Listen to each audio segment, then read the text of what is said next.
So guys, keep in mind that the video just mainly tells you what to expect from Velanna and the possible best synergies with her, along with a lot of info in this game that is relevant to the unit and comparisons to other units. So with that, let's get straight to the video. Damn, welcome back, Uno Knight, and this is going to be a follow-up video to the initial pre-release analysis on Velanna, but then this is mostly a video on what you should be thinking about if you are planning to pull on her, because you're probably going to be thinking of like which units you want to pair up with her, possible teams, and honestly, most of this is just going to be speculation, what I've studied pretty much over the past like 24 hours since, well, her skills have been released, right? So again, Undead Warrior, crit centered, and pretty much a vampire, right? So the thing with this unit is like the character's not even out yet, and I already see people like saying she needs to get nerfed. Like, we haven't even gotten any nerfs in this game yet, and to those who say Vivienne was nerfed, bro, no. It was just a bug fix, right? Because this is the actual text on her ultimate. If I could just find her, Vivienne. There you go. It's supposed to be a 4-meter ultimate around the enemy, around the nearest enemy. The thing is, this was bugged because it was actually a full screen ultimate in the game, which literally made it the strongest ultimate we had in the entire game because Vivienne's multipliers are through the roof. By the way, if you didn't know, during Prime Vivienne, the only other full screen ults were Mika, Petra, Jacqueline, Naya, Talia, and Jade. And, well, let's just say that Velanna just absolutely crushes all of their full screen ults in terms of damage. So, yeah. At level 201, you could have 5 Windblade stacks over here, meaning that this 120% times 5 is 600% plus 300%. Plus, she already has so much crit rate built into her character. You see this? She could literally have plus 25% crit rate paired with her high crit damage. Yeah, she was literally the most broken unit in the entire game. I don't think there was any debate on that, right? So, there will be a lot of information literally every single minute, so you gotta stay tuned, right? So, if you're wondering if you should summon, the answer is it kind of depends, but you're not missing out on as much as you think you are if you do skip it, if you already have other good DPS units built. Because now, SS tier or not, you could still not use it. So, let me just show you very quickly Pride 1's tier list, right? So, if you're not familiar, Pride 1 does have their own tier list, and we have Adrienne as triple S tier. And the thing is, even with Adrienne like triple S tier, I literally do not use her. I use her like once every like 40 stages or so, right? So, yeah, you could literally be triple S tier, but then if you don't have, if your team doesn't suit them, then like, what's the point? Right? That's why I'm here. Because, honestly, if you've got like Naya or Vivienne Origin plus 5 or some, and Velanna like Eternal plus, you would almost never use Velanna, honestly. So you have to understand, realistically speaking, to what essentially could I bring Velanna with my current Everstones, right? And throughout the duration of her banner. And if you're not familiar, I do have a video on my channel explaining your realistic expectations and what you can get. So with that in mind, if you do pull, I suggest going like minimum 200 or like 20 multis for a decent chance to get her to Eternal Plus, which should be standard for what do you call it, a DPS unit. Then you could probably get those 4 extra copies to Origin from the normal pull. So if you're not familiar, 20 multis will only cost the price of 17 because we do get 30 free along the way. So it's going to cost us 35,700 Everstones. If you don't have that, then I'd say go more or less. You honestly could clear the full banner, like, and you probably would not regret it, right? So we've literally got like the new Mika and Sia with this character, So people think like she's gonna be useless with the Ayame because people always like say, "Oh, you need to pair up with Ayame," meaning she's like the new Mika and Sia combo with Ayame to Velanna, right? Honestly, she can work without Ayame, but then, like, what's Mika without her Sia?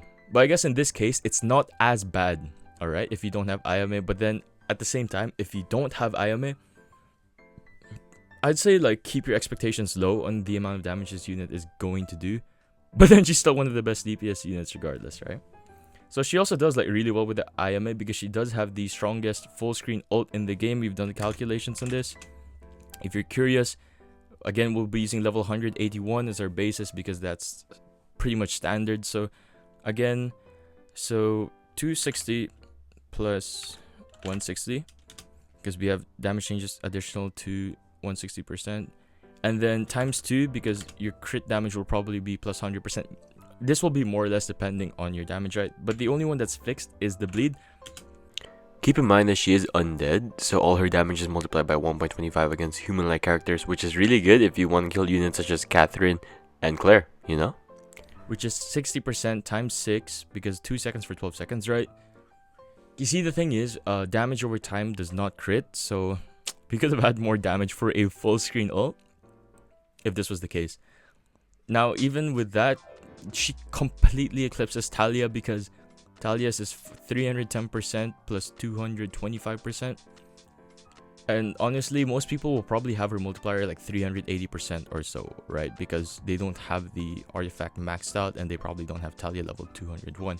Not even my whale friends have her 201, right? They probably have their Mephis or Vivienne's 201. Right, anyways, so this doesn't necessarily mean that she has the best ult in the game. Again, your ultimate will depend on the situation of the stage that you are currently on. If everyone's literally clumped up, then use Vivienne because again, she could deal 900% damage base and then a possible 1800% plus onwards just because of the fact that she has so much crit rate and a decent amount of crit damage with her artifact having plus 30% level 40, right?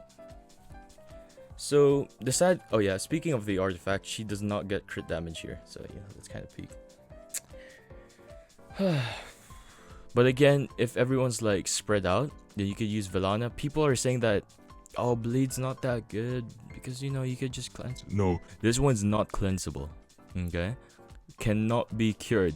I don't know if some people understand this English or not, but cannot be cured pretty much just means like you cannot cleanse it, right? So Talia's, what do you call this, active. So at level 3 active, she can remove 2 debuffs. Sadly, this bleed is not cleansable, which in most cases, by the way, damage over time is cleansable, right? That's like only one of the issues that damage over time has in this game, because like the higher you level the character, sure, the damage over time will increase, but then the more that they are cleansable, because there's so much cleanse in this game, right? So again, is she triple S tier? Personally, I don't think so. But then she's definitely like one of the best DPS units we have in the current game, because, you know, let's just compare it to Naya very quickly, right? If you didn't watch the last video, all you need to know is that she completely destroys Naya's damage. The only problem is Naya has more utility and more survivability. Sorry, not survivability. It depends, right? Because Velanna has so much sustain. But then she does have a surefire defensive with her artifact, okay? So anyways, the reason why people always pair her up with Ayame, or think about pairing her with Ayame, we don't even have the character yet, is because with Velanna, all of Velanna's sub skills, even her passive, gets off to the fact that she has bleed active on the enemy that she's attacking.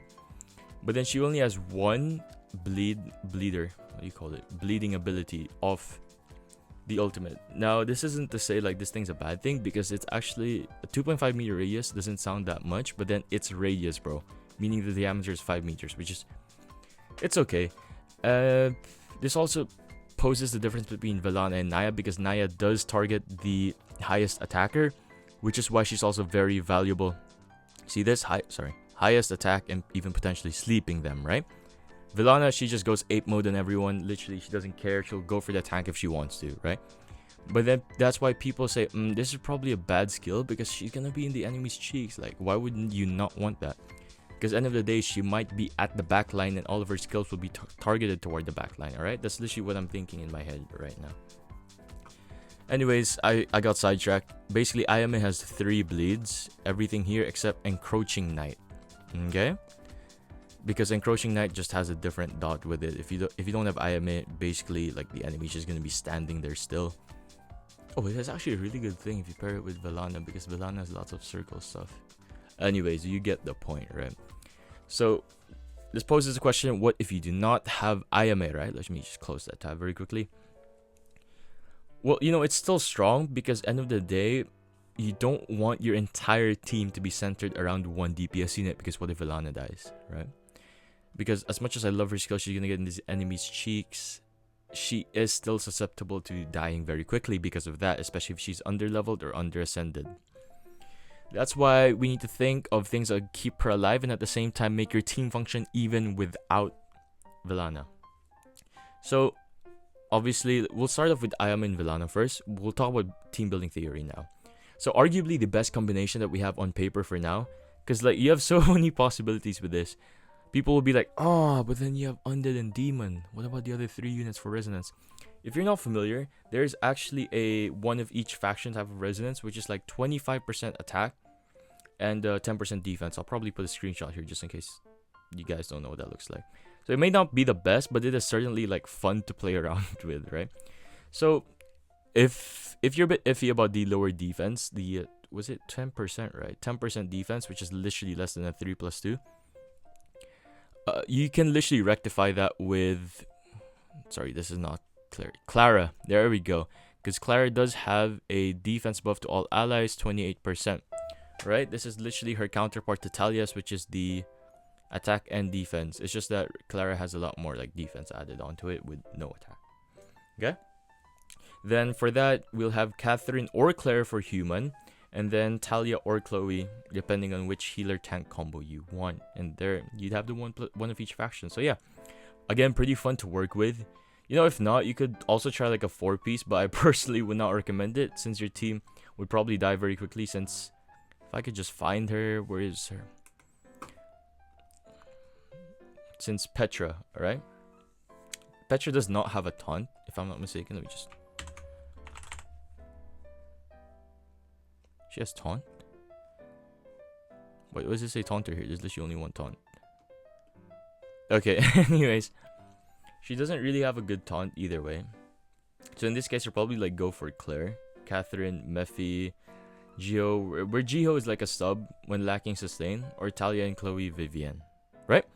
So the problem is Ayame charges mana very slowly. If you don't have Ayame, she literally gets her active so slowly, so that's probably one of the only drawbacks, because this is her main source of like bleeding the entire enemy team, right? And even then, her accuracy is so low that there's literally a chance that you completely miss all your bleeds, right? So again, very RNG heavy.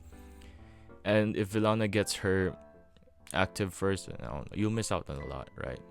But then again, it doesn't really matter because all of her sub skills are completely like decked out. We're not just going to be looking at the active and the ultimate, okay? We're going to be looking at her kit as a whole, which is just crazy, alright? Busted if you use it properly. There we go, we'll just use that. So, yeah, if you want to fix that, you could probably have Vivienne and Talia just to fix it. But again, you're going to be investing very heavily into just Velanna and Ayame, which is not really a good thing, right? Because this game is more than just like a standard team composition game, where you have frontliners, healers, and a DPS unit. You also have to think about positioning and everything, right? So I could give you the best teams, but then if they're not set up properly, they could still not function as much as you want them to, right? You have to think about formations and positioning. Because not all the time you'd want, say, Velanna in the back line or in the front line. Why? Because you may not be able to line up the characters you want them to. This is especially useful for characters with beams, such as Vivienne and Mephi, right? If you guys know what I'm talking about, then good job. So the next one would probably be Rebecca and Velanna as a duo. But then keep in mind this will work like a lot differently, since Rebecca will buff her speed, right? Most likely. And her attack, which is, oh my god, that's actually really good because attack percent and then crit. Okay, you get what I'm trying to say, right? So it's harder to build a comp, yeah, since you are kind of stuck with 2 undeads with Velanna and, let me just put this closer, Rebecca and Velanna. So like the best resonance you could realistically get is a 3+2. I would not recommend a 4-piece again, but if you want to, I mean, like, go for it, right? So I personally suggest like Prim, so you can get that other one, because the other undead units aren't really that good. So you can get with 2 of either fairy and human, like with Talia and Chloe to taunt. Talia over here also having a attack and defense boost in her passive. Sorry, my mouse is going crazy. And then Chloe, if I can find her. Let me just see. Because Chloe has the best taunt in the game, in my opinion. And then you could also drop Prim and go like for a Catherine, Mephi, Claire. because I really don't want to use Claire though, since she also dashes, and with Rebecca in the team, there's a chance that Rebecca would be buffing Claire instead of Velanna. Good and a bad thing, I guess. I mean, at least Claire will get buffed, but then you won't get the buff on Velanna, right? Honestly, it could work. I just really want her with Mephi so that Mephi can reduce the enemy's defense. I think give increased crit damage to the enemy as well, right? And yeah, reduce defense, which is really good for Velanna's full screen, because I just remembered Mephi's. Right, so let me just show this to you guys if you're not familiar. Mephi's, where is it? Multidimensional analysis, chance to take crits. Oh, there. Defense reduce on her artifact, right? Which is for all of the enemies, because multidimensional analysis is crazy. Whew. Anyways, but honestly, if you have Mephi's artifact, less than legendary plus, it shouldn't matter too much. It's just that if you pair them together with all this crit damage increase and the defense shred, plus it's a full screen thing, just a really good combo in my opinion. Jacqueline though, I don't know about working with Jacqueline, to be honest. I mean, I guess it could work, but then Jacqueline literally only has one bleed. But at the end of the day, it does seem pretty fun to work with, just because like they'd both be on the other side of the enemies. But then what's gonna happen to your 3 other units? Are they just gonna be like waiting till they get clapped by the enemy like Naya, or what? Like, what are we saying, right? So yeah, end of the day, she is a really good unit. She'll bring good amount of value to your team. But if you're free to play, 20 multis max. But honestly, guys, if you really love the character, then go for it, right? I'm not really stopping you.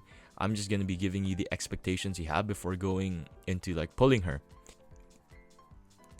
Alright, so my final thoughts on Velanna before her release are the following. Now, first of all, I'm actually not too mad about the fact that she doesn't really have a bleed on every single one of her abilities, even though she like gets off the fact that the enemies are bleeding.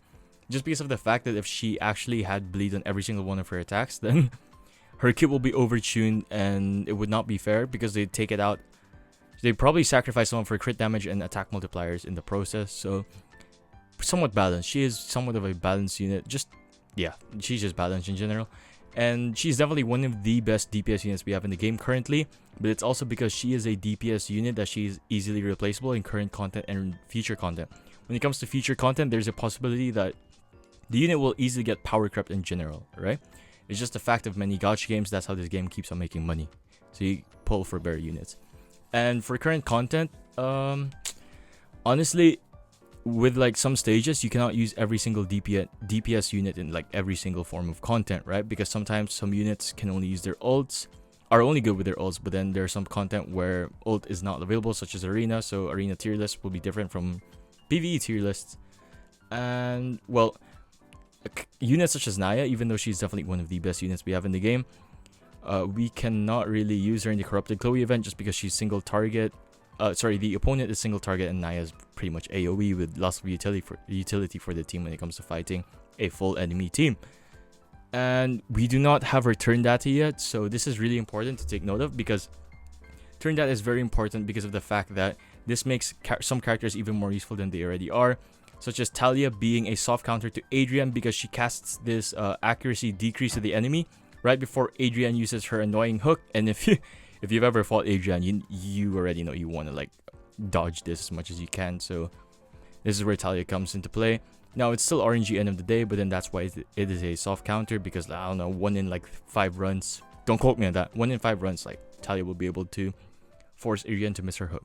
So yeah, those are my thoughts on the Velanna for now, and I'll just wish you luck in your pulls. If that video was useful to you, then please do consider subscribing, because I'll be able to put more, I'll be incentivized to make even better content with captions even, alright? So guys, if you liked it, please subscribe and join the Discord, because I'm very active in the Discord and there are a couple of people who are active as well who will be helping you out in your gameplay. So we'll see you in the Discord, and I'll see you in the next one.